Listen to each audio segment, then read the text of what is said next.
चरणों में गुरु के आके, गुरु तेरे चरणों में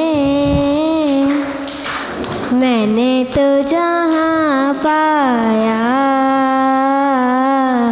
मिल गई सारी खुशियाँ, गुरुवर ने मुस्काया।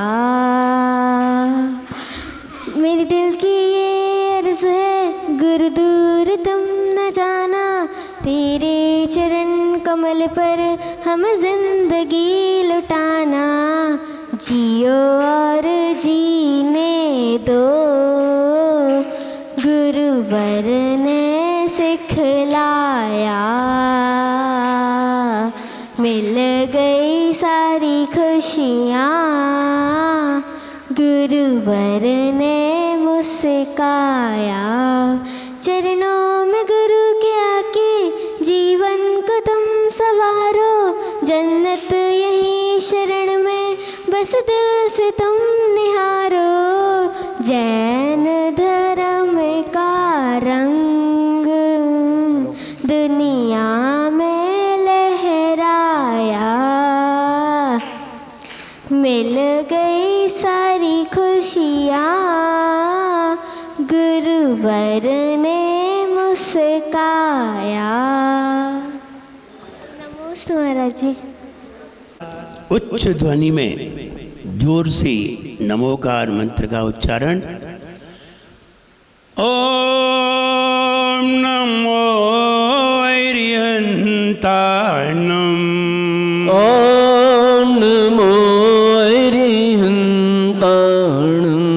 ओम नमो सिद्धाणम, ओम नमो सिद्धाणम, ओम नमो आयर्याणम, ओम नमो आयर्याणम, ओम नमो वच्छायाणम, ओम नमो वच्छायाणम, ओम नमो लोय सव्वसाहुनम, ओम नमो लोय सव्वसाहुनम, ओम नमो लोय सव्वसाहुनम, ओम नमो लोय सव्वसाहुनम। और एक हजारा श्री नेमिनाथ भगवान की जय, एक हजारा श्री पार्श्वनाथ भगवान की जय, एक हजारा श्री महावीर भगवान की जय, राम भोजाचार्य गुरुवर श्री विरागतागर्जी गुरुदेव की जय। बोले परम पूज्य चरणाचार्य भगवान गुरुवर श्री विनम्र सागर जी गुरुदेव की।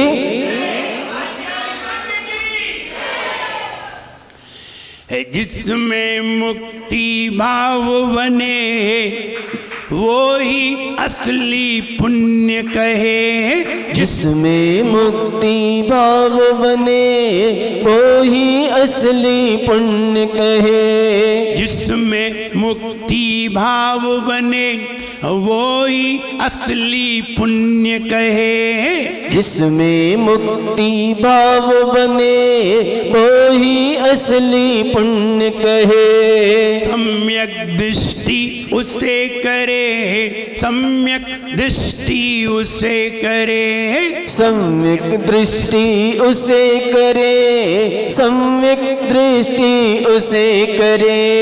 मिथ्या दृष्टि पुण्य करे, मिथ्या दृष्टि पुण्य करे, लेकिन उसमें स्वर्ग मिले। मिथ्या दृष्टि पुण्य करे लेकिन उसमें स्वर्ग मिले। यही तो पुण्य हो, यही तो पुण्य नकली कहलाए रे। जीवन है पानी की बूंद कब मिट जाए रे, हो जीवन है पानी की बूंद कब मिट जाए रे। होंगी अनहोंगी हो, होंगी अनहोंगी कब क्या घट जाए रे। जीवन है पानी की बूंद कब मिट जाए रे हो जीवन है पानी की बूंद कब मिट जाए रे। जिसमें मुक्ति भाव बने वो ही असली पुण्य कहे। जिसमें मुक्ति भाव बने वो ही असली पुण्य कहे। सम्यक दृष्टि उसे करे, सम्यक दृष्टि उसे करे, सम्यक दृष्टि उसे करे, सम्यक दृष्टि उसे करे। हम भी ऐसे पुण्य को जानना चाहते हैं, हम भी ऐसा पुण्य चाहते हैं कि जरा सी मेहनत करनी पड़े और बहुत सारा लाभ हो। हम वैसा ही चाहते हैं, 1 रुपया खर्च हो 1000 मिले, 1 रुपया खर्च हो 1 लाख मिले, 1000 मिले तो क्या मिले, 1 रुपया खर्च हो 10 रुपये मिले तो क्या मिले, 1 रुपया खर्च हो 10,000 मिले, 1 लाख मिले। कोई ऐसा काम बताइए, कोई ऐसा ही पुण्य बताइए। हाँ, ऐसा ही पुण्य करना सीख जाइए। पुण्य करने में कुछ नहीं जा रहा है। ध्यान रहे, काम भले ही एक हो लेकिन उसके फल अनेक होते हैं। कभी कभी एक काम का एक ही फल होता है, कभी कभी एक काम के फल अनेक होते हैं। जब आप भगवान की पूजन करते हैं उसके फल अनेक हैं, एक फल नहीं है, अनेक फल हैं। जितने प्रकार के विचार हैं उतने ही प्रकार के फल हैं। काम एक है, मेहनत एक ही कर रहे हैं। ध्यान रहे, भोजन वे भी बनाते हैं जो उसमें अच्छी तरह मसाले डालना नहीं जानते। भोजन तो वे भी बनाते हैं, मेहनत वो भी उतनी ही करते हैं।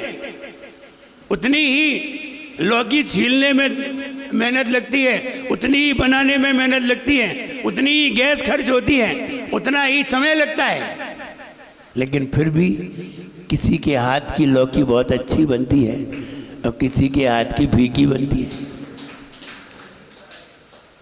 बताओ, लौकी में अंतर है या गैस में अंतर है? किस में अंतर है? बस सिर्फ बनाने में अंतर है। बनाने में दिमाग लगता है, केवल हाथ नहीं लगते। हाथ तो उसके भी लगे हैं जिसकी लौकी अच्छी नहीं बनी है। कभी कभी जल भी जाती है। जब उसने लौकी बनाई और अपने पति को खिलाई, और खिलाई तो पति ने खाते ही थूक दी। बोले, कैसी लौकी बनाई है? जल गई लौकी और नमक भी नहीं है। तो पत्नी बोली, हम जले पर नमक नहीं डालते। वो जल गई थी इसलिए उसमें नमक, हम जले पर नमक नहीं डालते हैं। अब वो जल गई थी इसलिए नमक नहीं डाला। बनाते तो वे भी हैं जो अच्छी बनाते हैं, भोजन वो भी बनाते हैं जो अच्छा बनाते हैं, और भोजन वो भी बनाते हैं जो अच्छा नहीं बनाना जानते। पूजन वे भी करते हैं जो पूजन के बदले में मोक्ष को चाहते हैं। पूजन वे भी करते हैं जो पूजन के बदले में कुछ नहीं चाहते। पूजन तो वे भी करते हैं। आहार वो भी देते हैं जो चाहते हैं कि हमें रत्नत्रय की प्राप्ति हो, और आहार वो भी देते हैं जिन्हें रत्नत्रय से कोई मतलब ही नहीं है। आहार वो भी देते हैं। आहार से दोनों फल मिल रहे हैं। पूजन से सारे फल प्राप्त हो रहे हैं। सम्यक दर्शन भी मिल रहा है, रत्नत्रय भी मिल रहा है पूजन से। पूजन से संसार की चीजें भी मिल रही हैं, पूजन से स्वर्ग भी मिल रहा है, पूजन से अन्य वस्तुएं भी मिल रही हैं। अब बताइए, आप पूजन से क्या चाहते हैं? ये आपके ऊपर है, आपके ऊपर डिपेंड करता है। पूजन कार्य एक ही है, फल अनेक हैं। बालक का जन्म घर में होता है। बालक गृहस्थ भी बन सकता है, बालक अच्छा श्रावक भी बन सकता है, बालक अच्छा सर्विसमैन भी बन सकता है, बालक अच्छा व्यापारी भी बन सकता है, बालक बदमाश भी बन सकता है तो सब बालक में ही, उसी में सब है। वो कुछ भी बन सकता है, और वो एक दिगंबर संत भी बन सकता है। बालक है, कुछ भी बन सकता है। बालक एक ही है, उसके काम अनेक हैं। ऐसे ही पुण्य की क्रिया एक ही होती है, लेकिन पुण्य के फल अनेक होते हैं। पाप की क्रिया एक ही होती है, पाप के फल अनेक होते हैं, विचारों पर डिपेंड करते हैं। उसी कार्य को करते हुए आप अच्छे विचार कर सकते हैं, उसी कार्य को करते हुए आप खराब विचार भी कर सकते हैं, उसी विचार को करते हुए आप कोई दूसरी चीज भी चाहते हैं। असली पुण्य, नकली पुण्य। तो जितने भी संसार की वस्तुएं चाहते हैं, जितने भी संसार की मांग करते हैं, वह सब नकली पुण्य है। क्योंकि ये पुण्य तुम्हें अनंत पद को नहीं दिला सकता। ये पुण्य तुम्हें संसार की दौलत दिला सकता है, संसार दिला सकता है, संसार की सुविधाएं दिला सकता है, संसार की सारी वस्तुएं दिला सकता है, तुमको गोल्ड से नहला सकता है, लेकिन मोक्ष नहीं दिला सकता। लेकिन जो पुण्य तुम्हें मोक्ष के लिए ले जाए, वो असली पुण्य है। उस पुण्य में संसार की किसी भी चीज की मांग नहीं होती, और जहां संसार की वस्तुओं की मांग होती है, वो पुण्य असली होता ही नहीं है। पाप भी नकली होता है और पाप भी असली होता है। असली पाप, नकली पाप, और असली पुण्य और नकली पुण्य।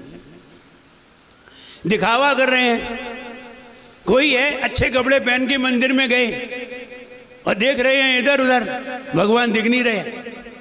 एक व्यक्ति मंदिर गया और मंदिर में बेदी थी। हुआ ये, हम भी उस समय मंदिर में ही थे, और उस समय हम श्रावक थे, तो मंदिर में प्रतिमा का मंजन कर रहे थे। नहीं, प्रतिमा को मंजन कर रहे थे, तो बेदी में से प्रतिमा बाहर निकाल के मंजन कर रहे थे। एक व्यक्ति आया, उसने चावल चढ़ाए, बेदी को प्रणाम किया और परिक्रमा लगाई, वो खिसक गया। अब हमने उसे देखा, और देख करके जब वो जाने लगा तो हम लोगों को हंसी आ गई। अरे भगवान तो यहाँ है, और वो बेदी में प्रणाम भी कर गया, 3 परिक्रमा भी लगा गया, और धोख भी दे गया, और पीछे से ऐसे ऐसे भी कर गया, और चला भी गया, और उसे यही नहीं मालूम कि बेदी में भगवान तो है ही नहीं। अब कहो किसके दर्शन करने आया ये? तो ऐसे ही कई लोग ऐसे होते हैं, जिस कार्य से हमें बहुत सारा धन मिल सकता है, उस कार्य से हम थोड़ा सा मांग के चले आते हैं, और फिर कहते हैं कि हम भगवान की पूजन करके आए हैं, इतने दिन हो गए भगवान की पूजन करते करते, फिर भी हम दुखी हैं। और भगवान की पूजन करे और दुखी हो, ये तो बात जमती ही नहीं है। भगवान की पूजन करे और दुखी हो, तो फिर सुखी कौन होगा? जो पूजन नहीं करता होगा वो सुखी होगा।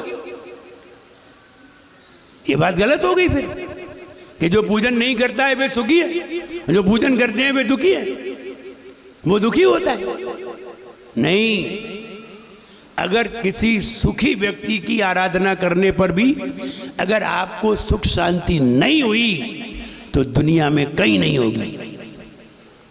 सुख शांति होगी तो सुखी व्यक्ति की सेवा से ही होगी, वरना और किसी से होगी ही नहीं। आनंद आएगा तो आनंदित व्यक्ति को देख करके ही आएगा, वरना आनंद भी नहीं आएगा। किसी दुखी को देख करके किसी को आनंद नहीं आता, और किसी दुखी को देख करके अगर किसी को आनंद आ जाए तो उस व्यक्ति को भी दुखी होना पड़ेगा, आज नहीं तो कल। किसी दुखी को देख करके तुम्हें खुशी हो जाए तो तुम्हें भी कल दुखी होना पड़ेगा, और किसी खुश को देख करके तुम्हें खुशी हो जाए तो तुम्हें कभी भी दुख नहीं होगा। इसलिए खुश को देख करके खुश होइए, भगवान को देख करके आनंदित होइए, क्योंकि भगवान खुश नहीं है, भगवान आनंदित हैं। भगवान आनंदित हैं। और हम खुश हैं। हम खुश भी हैं और आनंदित भी हैं। और आप लोगों का नहीं पता है आप क्या है, खुश हैं कि आनंदित हैं। आप तो खुश नजर आते हैं, आनंदित नहीं होते, क्योंकि आपको हमेशा जब भी खुशी मिलती है तो कोई चीज मिलने पर मिलती है, कोई चीज मिलने पर मिलती है। और चीज नहीं मिले तो देख लो फिर तुम्हारी खुशी। अगर कहीं तुम भोजन में गए हो और बाजू वाली की थाली में रसगुल्ले आ जाएं और तुम्हारी में नहीं आ पाए, फिर देखो तुम्हें कितनी खुशी होती है। तो तुम्हारी खुशी काय पे डिपेंड कर रही है? चीज पर डिपेंड कर रही है, वस्तु पर डिपेंड कर रही है। इसलिए तुम्हारी खुशी पराई है, स्वाधीन नहीं है, पराई है। और भगवान का आनंद स्वाधीन है, उन्हें किसी से कोई मतलब नहीं है। अगर दूसरी वस्तु से खुशी मिले तो समझना चाहिए आज वस्तु मिली है तो खुश नजर आ रहे हो, कल नहीं मिलेगी तो रोओगे। इसलिए तुम्हारी खुशी पराई है, लेकिन हमारी खुशी पराई नहीं है। हमारी खुशी नेचुरल है, आनंदित है, क्योंकि हम उसका स्मरण करते हैं जो हमेशा आनंदित है। इसलिए नेचुरल खुशी हमारे अंदर है। और तुम एक दूसरे को देख करके ही खुश होते हो। बालक मिल जाए तो खुश हो रहे हैं, वो बालक को ही देख देख के खुश हो रहे हैं। पता नहीं उसमें कौन सी खुशी मिल रही है। एक बालक मिल गया, अब बालक को देख देख के ही खुश हो रहे हैं। बताओ काहे की खुशी है उसमें? क्या मिल रहा है उसमें देखने को? और क्या है उसके अंदर? कुछ नहीं है। उसके अंदर एक सरल स्वभाव दिखाई दे रहा है, इसलिए तुम उसे देख करके खुश हो रहे हो। जब वही बालक बड़ा हो जाएगा तो वही बालक को देख के तुम्हें गुस्सा आएगी। बालक तो वही है, आज वो छोटा है, वो सरल है, उसके अंदर कोई कषाय नहीं है। और जैसे ही कषाय आएगी वैसे ही वो बालक देख करके तुम्हें अच्छा नहीं लगेगा। और शुरू में अच्छा लगता है। ऐसे ही महाराज बालक की तरह हैं, सरल हैं, सहज हैं, इसलिए तुम्हें उन्हें देख करके अच्छा लगता है, और कोई कारण नहीं है। महाराज में और क्या है बताइए? कोई चीज दिखाई दे रही? सरल है, सहज है, उन्हें किसी से कोई मतलब नहीं है। और श्रावक है, सरल नहीं है। इसलिए श्रावक एक घर का होता है, श्रावक एक घर का होता है। एक घर का हो वो श्रावक कहलाता है, और घर घर का हो वो साधु कहलाता है। चाहे किसी के घर में चले जाएं महाराज, सबको खुशी मिलती है। और तुम पड़ोसी के घर में घुस के देखो, वो तुम्हें भगा देगा, घुसने नहीं देगा। कहने का मतलब ये है असली पुण्य, नकली पुण्य। असली पुण्य वो है जिसमें, असली पुण्य वो है जिसमें धर्म का कार्य किया जाए।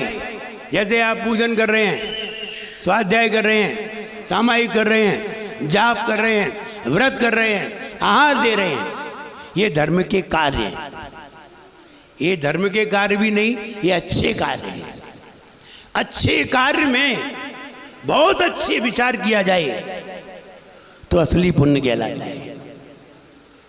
अच्छे कार्य में बहुत अच्छा कार्य, बहुत अच्छा विचार किया जाए। कौन सा विचार करोगे? सबसे अच्छा विचार ढूंढिए, कौन सा है? सबसे अच्छा विचार ढूंढिए, कौन सा विचार है? बोले विचार ही अच्छा नहीं मालूम तो दिमाग में आएगा कैसे? अच्छे विचार कहाँ से आते हैं? कहो एमएससी करने से आते हैं, कहो एमकॉम करने से आते हैं, कहो एमए करने से आते हैं? नहीं आते। ना एमएससी करने से आते, ना एमकॉम करने से आते हैं, ना एमए करने से आते हैं, ना पीएचडी करने से आते हैं, ना आईएएस करने से आते, कुछ भी करने से अच्छे विचार नहीं आते। अच्छे विचार आते हैं शास्त्रों को पढ़ने से ही। जब जिनेंद्र भगवान की वाणी हम पढ़ते हैं, उन्होंने सबसे ऊंचा पद पाया है, सबसे उच्च मनुष्य पद पाया है, तो उनके विचार जब हम पढ़ते हैं तब हमारे मन में सबसे ऊंचे विचार आते हैं। जैसा पढ़ते हैं वैसे विचार आते हैं। पढ़ा क्या है तुमने? पढ़ा क्या है ये तो बताओ। एमए पढ़ा है, इतिहास पढ़ा है, हिस्ट्री पढ़ी है मरे मराए लोगों की। हिस्ट्री उनकी पढ़ते जिन्होंने मोक्ष पाया है, तो तुम्हारी मोक्ष पाने की भावना हो जाती है। हिस्ट्री उनकी पढ़ते जिन्होंने रत्नत्रय को पाया है, जिन्होंने समाधि की है, उनके हिस्ट्री पढ़ते तो तुम्हारे अच्छे विचार बनते हैं। न जाने किनकी हिस्ट्री पढ़नी। हिस्ट्री में किनकी पढ़ते हैं? वास्को डी गामा की। क्या मिलेगा इससे? क्या मिलेगा रॉबिन्सन को पढ़ने से? क्या मिलेगा मालथस को पढ़ने से? भगवान महावीर को पढ़ते तो तुम्हारे विचार सुधर जाते, आचरण बदल जाता, संयम आ जाता, और संयम आते ही तुम्हारा पुण्य असली हो जाता। जाने किन किन को पढ़ लिया है, क्या क्या पढ़ लिया है, और पढ़ करके अब संयम के विचार होते नहीं हैं, निर्मल परिणाम होते नहीं हैं, श्रेष्ठ भावना बनती नहीं है, श्रेष्ठ भाव बनता नहीं है, पुण्य असली होगा कैसे? कार्य वही है। आईएएस उसने भी की है जो कलेक्टर बनता है, आईएएस उसने भी की है जो सेक्रेटरियल ऑफिस में बैठता है, वो भी आईएएस है। इसलिए आईएएस में भी बहुत अंतर है, पढ़ाई में भी बहुत अंतर है। एमकॉम उसने भी किया है जो बैंक मैनेजर है, और एमकॉम उसने भी किया है जो क्लर्क है। समझिए, कार्य एक ही है लेकिन फल अनेक हैं। एमकॉम उसने भी किया है जो प्रोफेसर है, और एमकॉम उसने भी किया है जो दुकान पे बैठा है। तो कार्य एक है, फल अनेक हैं। ऐसे ही पूजन एक है, आहार एक है। आहार देते हो, आहार देते समय अगर कोई रत्नत्रय की भावना कर ले, कहते हैं संयम प्राप्त करके, नियम धर के कोई भी व्यक्ति कोई भी विचार करे पूरा होता है। कोई भी विचार करे। मैंने एक बार क्या कई बार मैंने मुनिराजों को हार दिए अपने घर पर।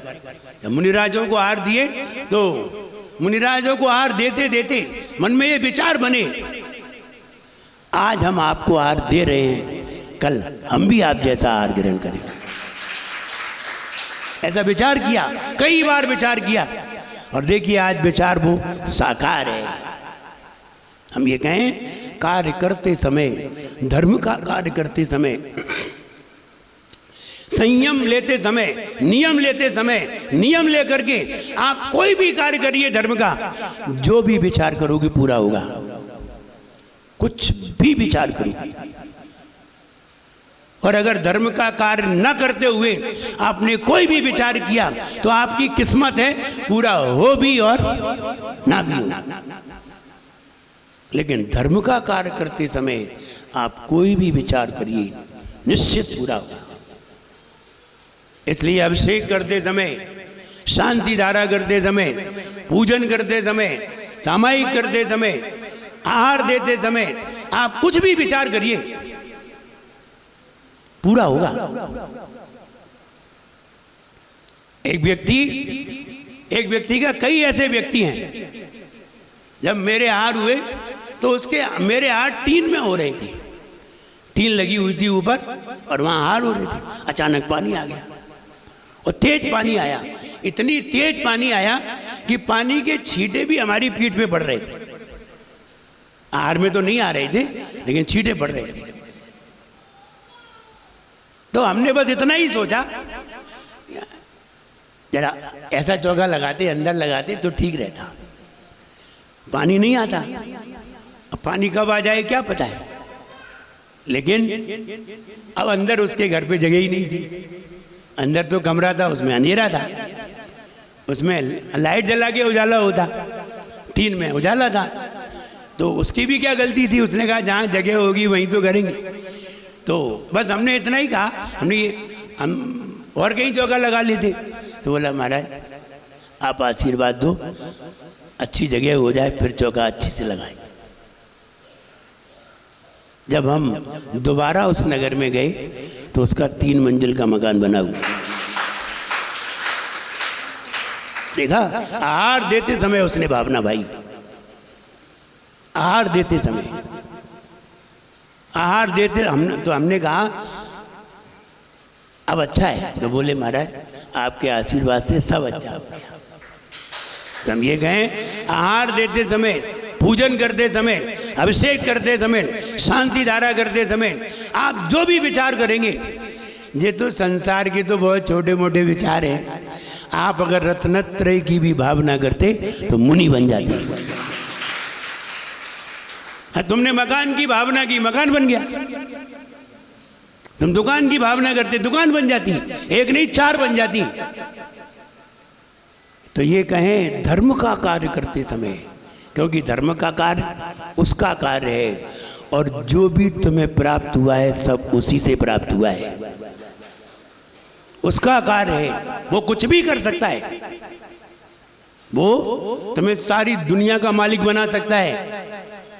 उसकी कृपा से लोग चक्रवर्ती बन जाते हैं, उसकी कृपा से लोग कामदेव बन जाते हैं, उसकी कृपा से लोग तीर्थंकर बन जाते हैं। और बताइए क्या चाहिए,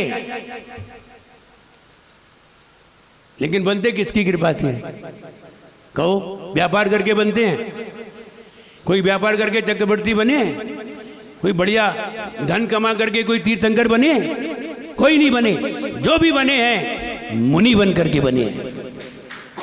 कोई भी तीर्थंकर हो, चक्रवर्ती हो, नारायण हो, प्रति नारायण हो, कोई भी हो, ये सब मुनि बन करके ही बनते हैं। मुनि बन करके ही इतना पुण्य होता है, इतना पुण्य होता है। आपको हम छोटा सा उदाहरण दे दें, अगर साधु एक बार सामायिक करता है, एक बार, दोपहर, सुबह, शाम, 3 बार करता है, चौथी बार ऑप्शन में है, करे ना करे, ये कर सकता है। 3 बार तो नियम है। एक बार की सामायिक का अगर आधा फल भी तुम लोगों को प्राप्त हो जाए, 1 साल एक बार की सामायिक का आधा फल भी यदि तुम्हें प्राप्त हो जाए तो तुम जिंदगी भर अरबपति बने रहोगे। जिंदगी भर, चाहे तुम्हारी उम्र 100 साल की क्यों ना हो, करोड़पति नहीं बनोगे। एक समय की सामायिक का आधा फल तुम्हें मिल जाए। आप समझिए, जब तुम अरबपति आदि सामायिक में बन सकते हो तो ये साधु आगे भव में क्या बनेगा। इसलिए साधु ये करोड़पति अरबपति नहीं बनते, ये साधु राजा बनते हैं। ऊपर जाकर के तो देव बनते हैं और आते हैं तो नगर के राजा बनते हैं, ऐसे वैसे नहीं बनते।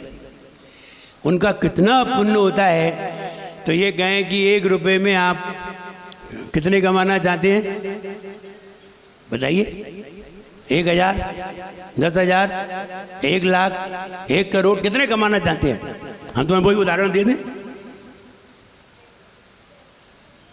आप आहार देते समय कुछ भी सोच सकते हैं, सब पूरा होगा। जब आहार देते समय उसके घर में रत्नों की वर्षा हो सकती है, तो बताइए आहार देने में कितना खर्च होता है और रत्न कितने के होते हैं? ये आहार देते समय ही होते हैं, पूजा करते समय नहीं होते। पूजा करते समय किसी के घर में रत्न नहीं बरसते, लेकिन जब कोई तीर्थंकर का आहार हो तो क्या होता है? पंचरत्नों की वर्षा होती है। कहाँ? मंदिर में नहीं, उसके आंगन में, जहाँ महाराज के आहार हो रहे हैं। रिद्धिधारी मुनिराज आ जाए तो रिद्धि हो जाती है, और अगर तीर्थंकर के आहार हो जाएं तो रत्नों की वर्षा हो जाती है। आहार देते समय आप पूजा कितनी भी करो, पूजा साल भर करते रहो, दिन भर करते रहो, बढ़िया सिद्ध चक्र विधान करो, कल्पद्रुम विधान करो, एक रत्न नहीं बरसेगा। ओले बरस सकते हैं, रत्न नहीं बरसे, पानी बरस सकता है। और अगर कोई तीर्थंकर के आहार तुम्हारे घर पे हो जाए तो पानी नहीं बरसता, रत्न बरसते हैं। तब हम कहें अगर आप आहार देते हैं, आहार में थोड़ा सा धन भी तुम्हारा लगता है, वो लाख गुना होकर के लौटता है, और किसी में नहीं। इसलिए साधुओं की सेवा में लगिए, साधुओं की सेवा में लगिए, वो सबसे बड़ा पुण्य है। इससे ऊंचा पुण्य आप कर नहीं सकते। आपके अंदर इतनी ताकत नहीं है आप इससे ऊंचा पुण्य कर लें। और हमारे सचिन भैया हैं, इनको देखो, ये भोपाल में रहते हैं, लाल घाटी में। इनकी पूजा में इतनी रुचि नहीं है, आहार देने वहां से यहाँ आ गया। बोले पूजा तुम करो, पूजा हम बाद में कर लेंगे, लेकिन आहार में सबसे आगे है। और देखिए मैं ये कह सकता हूँ, इनको जिंदगी भर इनकी संपन्नता कहीं नहीं गई, इनके हाथ में रही। इसलिए साधुओं की सेवा में लगिए। एक बार की भगवान की सेवा तुम्हें ऊंचा पद न दिला सके, लेकिन साधुओं की सेवा रत्नत्रय जरूर दिला सकती है। इसलिए जो धन जो आपका साधुओं की सेवा में लगता है वह करोड़ गुना होकर के रिटर्न होता है। अन्य किसी की सेवा में लगा उसका कोई भरोसा नहीं है, लेकिन साधुओं की सेवा में लगा। विचार करिए, आपने साधु को आहार दिया और आपने आहार कराया, आपके घर पर आहार हुए और आपने आहार दिया, आहार कराया। साधुओं ने आहार करके 3 बार सामायिक की। कितने बार? 3 बार। और चौथी बार कल भी करेगा, आज भी की, शाम को भी की, सुबह भी की, और मन में आ जाए तो रात को भी की, और कल का उपवास किया तो 3 और कर ली। तो एक आहार में 5 बार सामायिक हुई। कितने बार? 5 बार। कितनी सामायिक करते हैं साधु? 1 घंटे। तो कितने घंटे की? 5 घंटे। छठवां भाग निकालिए, 300 मिनट हो गए। 300 मिनट का छठवां भाग कितना हुआ? कितना हुआ? 50 मिनट। 50 मिनट का पुण्य तुम्हारे हाथ में आ गया। 50 मिनट का पुण्य उसके हाथ में आया जिसके यहां आहार हुए थे।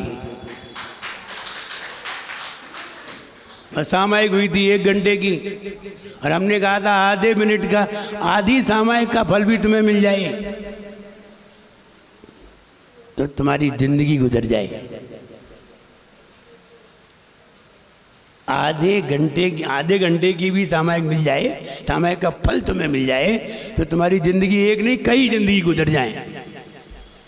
इसलिए अगर तुम्हें अपार पुण्य चाहिए, बहुत सारा पुण्य चाहिए, 1 के बदले 1000 चाहिए, 1 के बदले लाख चाहिए, तो साधु की सेवा में आ जाइए। तो निश्चित है आपका पुण्य निरंतर बढ़ेगा। लेकिन भगवान की सेवा में लगे तो ध्यान रहे, भगवान का पुण्य तुम्हें मिलने वाला नहीं है।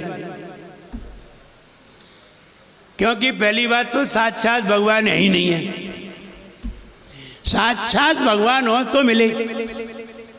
अब तुमने जितना विचार बनाया है बस वही पुण्य है तुम्हारे पास, इसके अलावा कुछ नहीं है। भगवान तो कुछ कर नहीं रहे, ना तो वो ध्यान में बैठे हैं, ना सामायिक कर रहे हैं, ना उपदेश दे रहे हैं, कुछ नहीं कर रहे हैं। वो तो प्रतिमा है। पुण्य है तुम्हारे विचार का। अब तुम कितना जानते हो पूजन में, ये तुम जानो। तुम पूजन करते हो कितना जानते हो, ये हमें क्या मालूम। मालूम है पूजन करते हो कि नहीं, पढ़ते हो।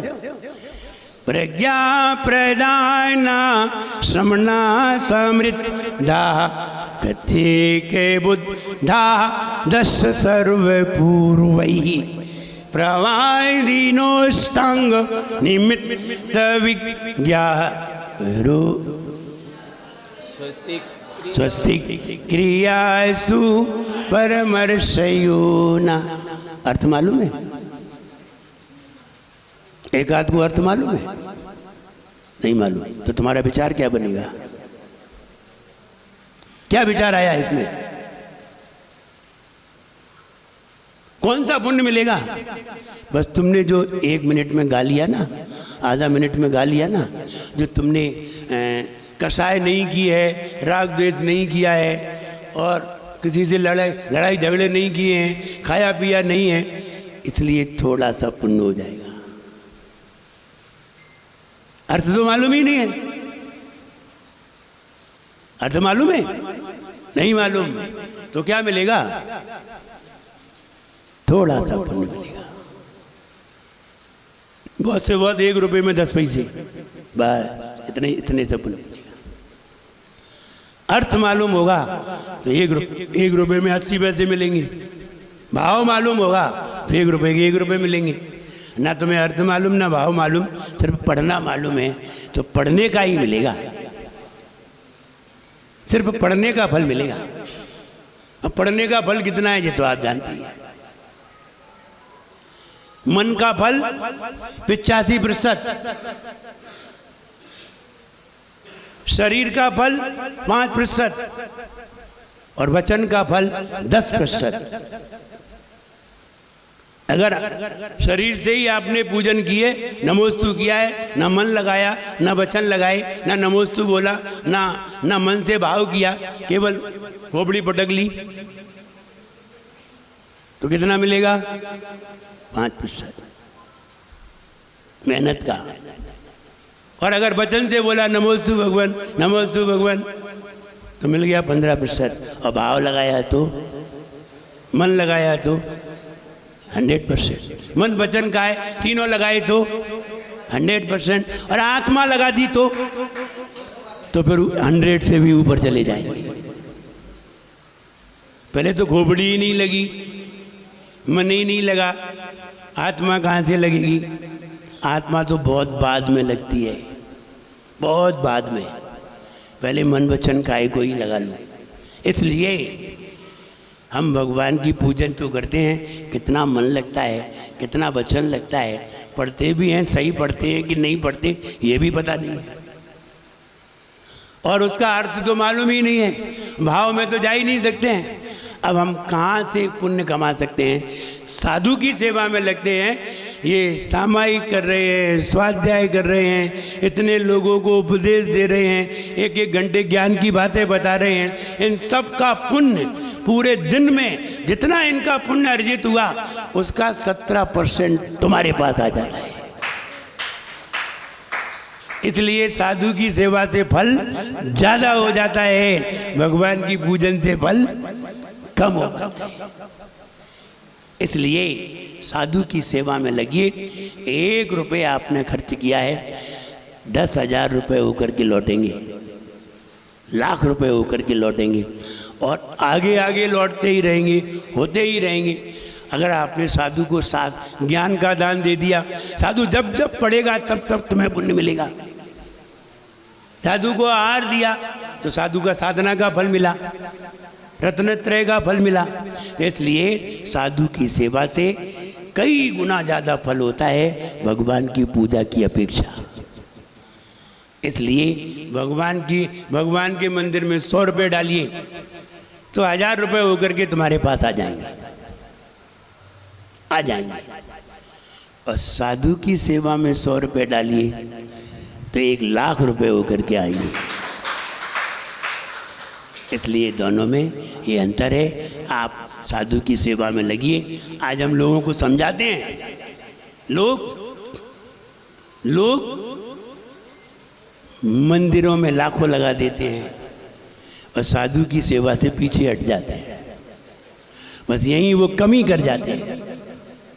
फिर वो ये नहीं समझ पाते कि हम लाख को छोड़ करके 1000 पे आ गए, लाख को छोड़ करके 1000 पे आ गए। इसलिए साधुओं की सेवा में लगिए, रत्नत्रय की सेवा में लगिए और सबसे बढ़िया दान करिए, आहार दान दीजिए। इससे बढ़िया कोई दान नहीं है। आहार दान का आनंद है। शास्त्र दिया, ज्ञान दिया, शास्त्र दिया, पता नहीं हमने पढ़ा या ना पढ़ा, हमने पढ़ा या उठा करके रख दिया। आपने शास्त्र दिया हमें और हमने उठा करके रख दिया। हमने पढ़ा कि नहीं पढ़ा।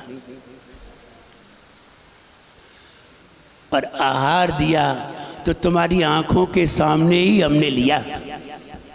इससे बढ़िया और दान क्या हो सकता है?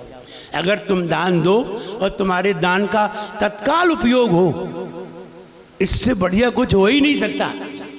इधर दिया और उधर उपयोग हो गया, इससे बढ़िया क्या हो सकता है? इसलिए साधुओं की सेवा में लग करके अपने जीवन को धन्य बनाइए, रत्नत्रय की भावना बनाइए, असली पुण्य कमाइए। हमने असली पुण्य और नकली पुण्य तो बता दिया, नकली पाप नहीं बता पाया। नकली पाप बताएं कि असली बताएं? असली बताएं कि नकली? हम दोनों बताए दे रहे हैं। असली पाप वो हैं जो किसी की जेब में सोना रखा है और तुम्हारी ये इच्छा हो रही है इसका सोना निकालना है। वो निकाल पाओ या ना निकाल पाओ, लेकिन पाप असली है। ये पाप असली है। निकाल लिया तो भी असली है और नहीं निकाल पाया तो भी असली है। असली पाप है किसी से कसाय रखना, बदले की भावना रखना, किसी को नीचा दिखाना, किसी को बुरा कहना, किसी को बुरी नजर से देखना, ये असली पाप है। और नकली पाप अपने बच्चे को आंख दिखाना, अपने बच्चे को आंख दिखाना, ये नकली पाप है, असली नहीं है। नकली पाप है मरीज को इंजेक्शन ठोकना, वो भले ही चिल्लाए खूब रोए, वो भले ही बुरा कहता रहे, लेकिन ये नकली पाप है। डॉक्टर का भाव तुम्हें दुख देने का नहीं है, ठीक करने का भाव है। असली पाप है माँ का बेटे को डांटना, वो नकली पाप है। बेटे को डांटना, वो दिखा रही है, माँ कितनी भी आंख दिखाए बच्चा तो हंसता ही रहता है, वो जानता है ये सब नकली है। और असली में दिखा दिया तो फिर वो सुधर जाएगा। इसलिए असली पाप अपने परिवार से नहीं होता, असली पाप पड़ोसी के परिवार से होता है। नकली पाप अपने परिवार से होता है, पड़ोसी से तो असली ही होता है। इसलिए असली पाप से बचिए और नकली पुण्य से बचिए। ये दोनों से बचोगे तो निश्चित है आपके विचारों में निर्मलता आएगी और आपको एक के बदले लाखों की प्राप्ति होगी। ऐसा ही सबको हो। सबके लिए मेरा खूब आशीर्वाद है। सब लोग खुश रहिए, प्रसन्न रहिए। जय बोलिए परम पूज्य आचार्य गुरुवर श्री विराट ठाकुर जी गुरुदेव की। बोलिए परम पूज्य